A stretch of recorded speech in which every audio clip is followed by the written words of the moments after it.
Welcome to lecture number 31 for ECE 461 control systems, root locus in the z-plane. Now, the goal here is to find a compensator k of z that gives you good response. That's a bit of a challenge. We're going to use root locus techniques. Root locus works if I can find the roots to a polynomial. Here, I don't really have a polynomial to work with. I've got g of s in the s-plane, k of z in the z-plane, and I really have a mixed plane system. I don't know how to draw the roots when I have mixed plane. I can find the root locus in the s-plane, I can find the root locus in the z-plane, but not both. So what we're going to do is convert everything to the z-plane. Relative to the microprocessor, this looks like a discrete time system. I output data every t seconds. I record what's happening at the input every t seconds. So it looks like a discrete time system. So let's do the root locus in the z-plane. So what we're going to do is I've got my system, my zero order hold, sample and hold, my compensator k of z, and my plant g of s. Sample and hold looks like a half-second delay. So let's lump these two together. Lump all the s systems together and call that g of z. That's my discrete time system for the zero order hold and the plant taken together, sampled at t seconds. Once I do that, this is what the system looks like in the z-plane. I've got my discrete time compensator. I've got the plant and the zero order hold lumped together. Now this is all z-plane. If I find the closed loop system, back with block diagrams, it was the gain from r to y, gk over 1 plus gk. The math doesn't really care. S-plane, z-plane, it's still gk over 1 plus gk. Assuming the open loop system has a set of zeros and poles, and note this is a different z than the z-plane z. This is the zero z. Sorry about the notation there. But assuming you've got zeros and poles, the closed loop system is going to be k times z over p plus z.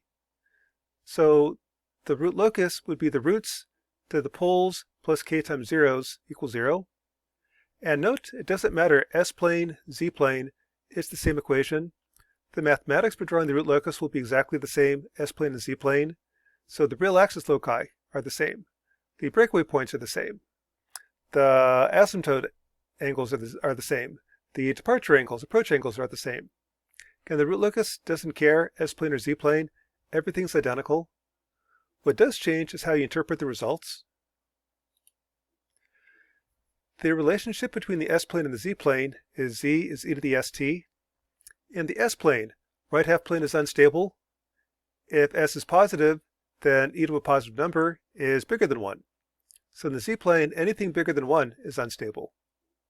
The boundary between the s-plane, between stable and unstable, is the j omega axis. E to the j omega t goes along the unit circle. So here's the unit circle. That's damping angle of 90 degrees, damping ratio of 0. If I have s going up the s-plane at an angle for constant damping ratio. In the z-plane, those become log spirals. So this is a damping angle of 90 degrees, the unit circle, 75 degrees, 60, 45, 30, 15.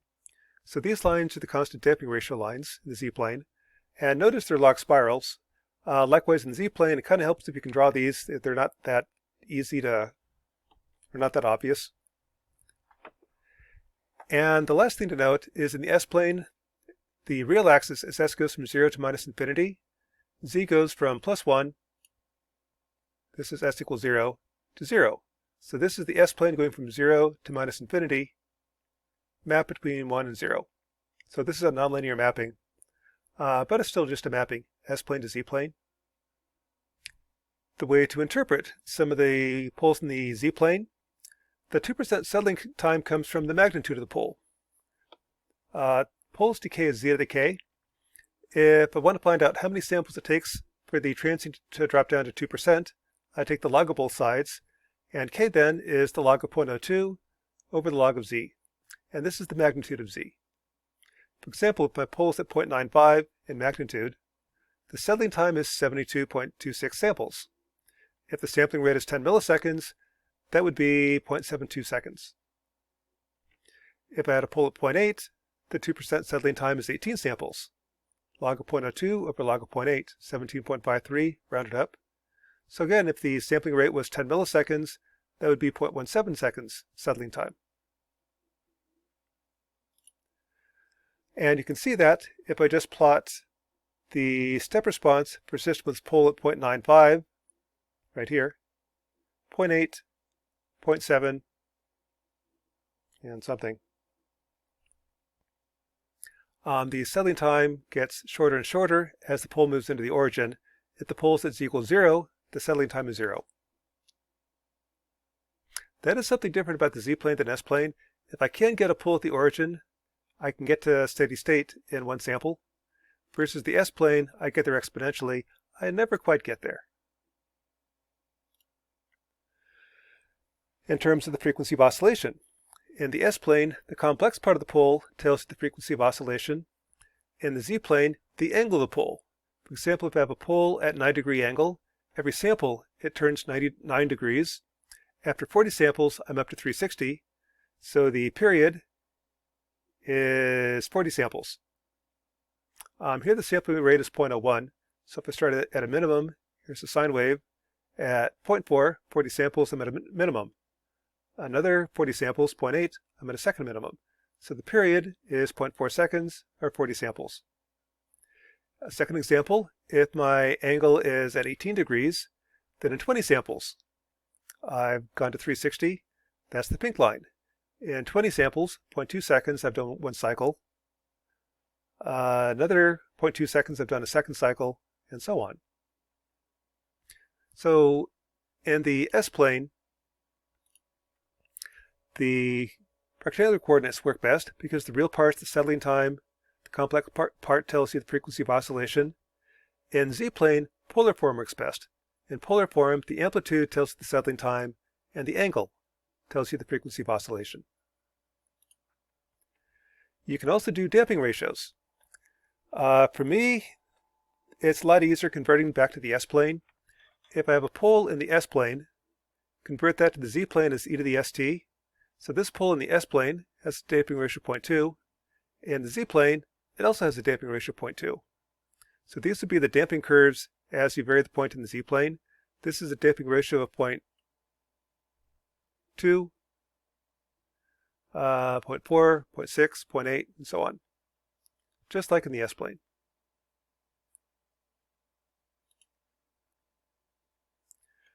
So, the way you interpret the poles in the z-plane is different than the s-plane, but otherwise it's about the same. To illustrate that, let's design a gain compensator for the following system. And I want to have a discrete time compensator with a sampling rate of 10 milliseconds. So find k that gives you no overshoot, find k for 20% overshoot, and find the maximum k for stability. To do that, I want to draw the root locus in the z-plane. To do that, I need to convert to the z-plane. So convert the pole at -1 goes to e to the st. See where are the poles? -5, 10, and 20. Here's a pole at -5, pole at -10, pole at -20. Put 1 0 in the numerator to match the delay, and that's the fudge factor to make the DC gain match up. Once I get g of z, I can draw the root locus. So input the system into MATLAB. Again, I've got the poles, zeros, gain, and I need one more term, t, 0.01, to make that discrete time. I can then draw the root locus. Well, actually, I'm doing this in the s-plane, so MATLAB doesn't care. Draw the root locus, and I get the blue line. The way you interpret it in the z-plane, the unit circle is the limit of stability. This guy is your damping line, and there's your breakaway point. It really helps if you can draw the damping lines on the root locus plot.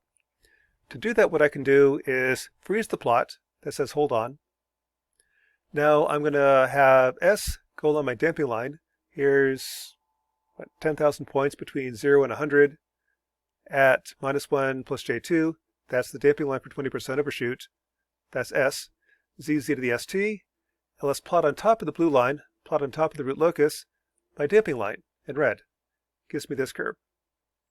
And also, just for fun, let's draw the unit circle. The unit circle is S goes between 0 and J100, with 10,000 points. Z is e to the st. Plot the real part of z versus the complex part. There's the unit circle. So that's kind of one way to draw the root locus in the z-plane. Just draw the root locus like you did before. Okay, the mathematics doesn't care. I just want to find a root of a polynomial. S-plane, z-plane makes no difference. How you interpret, though, does matter. So I want to draw the damping lines relative to the z-plane, not the s-plane. Now, suppose I want to draw design for no overshoot. What I would do is I pick this spot right here, the breakaway point. Find that spot. Turns out to be 0.9305. And kind of one way is to zoom in on it. Or else what I do is I sweep along 0 plus j.01 until the angles add up to 180. That finds this point, which is basically the breakaway point. Once you find the breakaway point, at any point on the root locus, g times k is minus 1. So analyze g of z at this point, and to get 180 degrees, it's on the root locus. Gain's wrong. The gain to make it 1 is k, so k is 0.076. When I'm done, the settling time should be log of 0.02 over log of 0.93, my pole. 54 samples, with a sampling rate of 0.01, that's 0.543 seconds. And kp, my plant happens to have a DC gain of 1, so kp is just k in this case. Not always the case, just when the plant has a DC gain of 1, to get that nicety. And I can check the step response. Here's my discrete time system. In VisSim, what I did is here's my transfer function, 1 over 1. The reason I did that is I want to make this have a sampling rate of 0.1 or 0.01. That allows me to have a discrete time compensator. And you might be able to see some stair steps in U. It's not real obvious, but that's what U does. And there's my plant. The other neat thing to note is VisSim has no problem mixing systems. This is a discrete time plant, a discrete time compensator K of Z. This is a continuous time system, plant. It can mix the two just fine. There's not a problem. And this is actually how you build it. When I build it, I've got a microprocessor. It outputs data, and the zero order holds that data for the sample time. The output of that then feeds into a plant and drives it. So the way microprocessors work is I'm always mixing Z-plane and S-plane, and it's not a problem. The only problem is with the mathematics, trying to analyze it. Implementation is not a problem at all. It just does something. So this seems to work out. I've got no overshoot. The settling time is supposed to be 0.43 seconds. Nope. 0.543 seconds, right around here. A little bit off. The reason it's off is I have extra poles. For a first order system to be dead on, this actually has 3 poles. So the other poles slow it down. Second design point. Suppose I want to design for 20% overshoot. Again, I go back to my root locus plot. These 2 poles come together, split apart. When it crosses the stamping line, that's my design point. So find that point right there. Turns out that point is 0.95 plus j.08. If I analyze at that point, I should get 180 degrees, and I do, meaning this point's on the root locus. Gain's wrong, so k is whatever it takes to make the gain 1. K is 1.7. If I do that, the settling time is log of 0.02 over the log of the magnitude of the pole. 85 samples, or 0.85 seconds. And kp has gone up. Again, the reason I want to move along the root locus is I have a higher gain. Higher gain gives you higher kp, better tracking, faster system. But in return, I start getting overshoot. If I check that in VisSim, here's my discrete time plant. And you can see the stair steps now. That's your sampling rate of 0.01. Here's the actual plant. And the overshoot is, see, here's the DC gain 0.62. The pink line is 20% more. So there's 20% overshoot relative to the DC gain. And you can see I'm just a little bit less. That's typical in root locus. I'll be slightly conservative. If it was a second order system, I'd have the overshoot dead on. This isn't second order, it's third order. That third pole filters it, reduces the overshoot. So root locus is always slightly conservative. But it's also there because in my discrete time approximation, I had to convert g of s to g of z, and I either include 1 0 or 2 zeros at the origin. If I have 1, I overcompensated the delay, so the system has less delay than I expected. Less delay means less overshoot. If I have 2, I've overcompensated. The system has more delay than I expected. More delay causes more overshoot than I expected. Either way, you're going to get 20% overshoot almost. It's going to be a little bit off. But this verifies my design, saying, yep, that 1.704 was pretty darn close. For max gain for stability. Again, what I do is I draw the root locus plot. These two poles come together, split apart. At this point, I have 20% overshoot. Here's the unit circle. That's where I go unstable. If I analyze at this point, 0.98 plus j.17, that'll be the gain that puts you on the unit circle. That'll be the gain that makes it oscillatory. So just like we did before, analyze g of z at this point, any point on the root locus, g times k is -1. Angles are right, meaning I got the j mega crossing. Amplitude's wrong. Change the gain, I get 9.5. What that tells me, this pole has an angle of 9.92 degrees. 360 over 9.92 is 36. It's going to oscillate every 36 samples, or 0.36 seconds. Or the frequency will be 2.75 hertz. And again, go in VisSim, make that the feedback gain. Again, you can tell this is a discrete time system. The blue line has these stair steps. That's the sampling rate. And the output is oscillating. It's not getting bigger, not getting smaller. That means I'm on the j mega axis. And the frequency of oscillation, let's see, here's one period. It's about 0.38 seconds. It's supposed to be 0.36 seconds. Again, fairly close. So what that tells you is that the root locus actually works. The root locus is predicting how the system is going to behave as I vary the gain. And conversely, I can use the root locus to calculate the gain for an oscillatory system, for a system with 20% overshoot, or a system with no overshoot. So root locus works in the z-plane just like it did in the s-plane. That's one way to do it. There's an alternative. The approach that I actually kind of prefer is kind of a hybrid approach. It's not quite root locus, but it kind of is. Now what you're really doing on the root locus is I'm doing a search. I'm trying to find out where on this damping line do the angles add up to 180 degrees. So the rest of the root locus is really irrelevant. All I care about is that one point. So what I'm going to do is instead, I'm going to search along that damping line until the angles add up to 180 degrees. And the angles that I'm talking about are the actual system. It's the plant, g of s, times the compensator, k of z, times the sample and hold, which could be modeled as a half-sample delay. MATLAB can handle all these. Given a point in the s-plane, I can find g of s. Given s, I can find z as e to the st. Given z, I can analyze k of z. And you can also do e to the st over 2, or e to the minus st over 2. So there's no problem analyzing this. What I want to find out is search along the damping line until the angle of this system adds up to 180 degrees. The nice thing about that is I don't really have to do any conversion.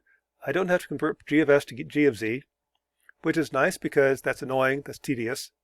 It's also nice because whenever I do that, there's some errors introduced. If I can skip the conversion, I can skip the errors. The only challenge is how to model this sample and hold.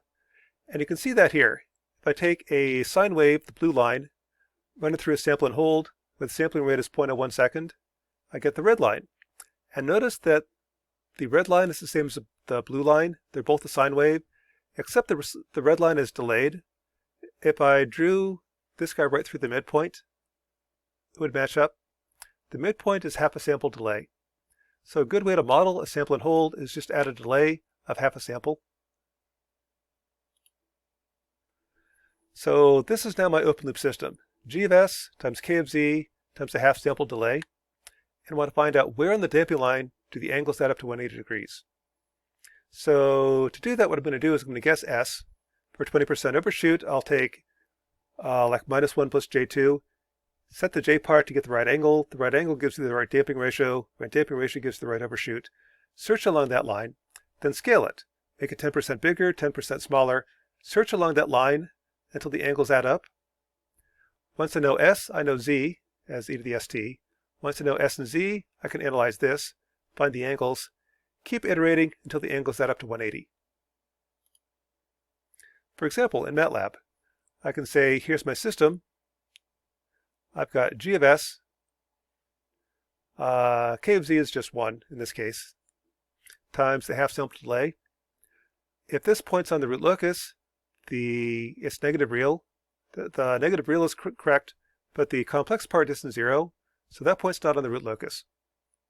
Let's scale S by constant. Let's make it 10% smaller. And notice that the complex part is getting closer to 0. That's good. I went in the right direction. Keep going until eventually this is 0. Once it's 0, that's my spot in the S-plane. There's a corresponding spot in the Z-plane as z to the st. Once that's 0, I can find k. At any point in the root locus, g times k is -1. This is where it's minus, negative real. To make the gain 1, k is just 1 over the amplitude of this guy. So the g times k is 1. And I get k is 1.708. Now notice that I got the same answer that I got using root locus, except that this is way easier. I didn't have to actually draw the root locus plot. That's one thing. I didn't have to convert from the S-plane to the Z-plane. And I still got the right answer.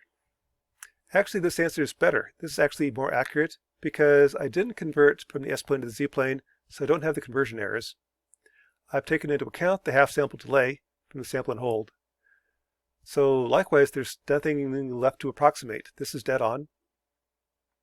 And you can check if you throw that in VisSim, 1.7086. I can find it. Make that 1.7086 a little bit bigger. That'll actually give me 20% overshoot. So that's the actual acid test. The third advantage is it works. It gives you the right answer. So that's root locus in the Z-plane.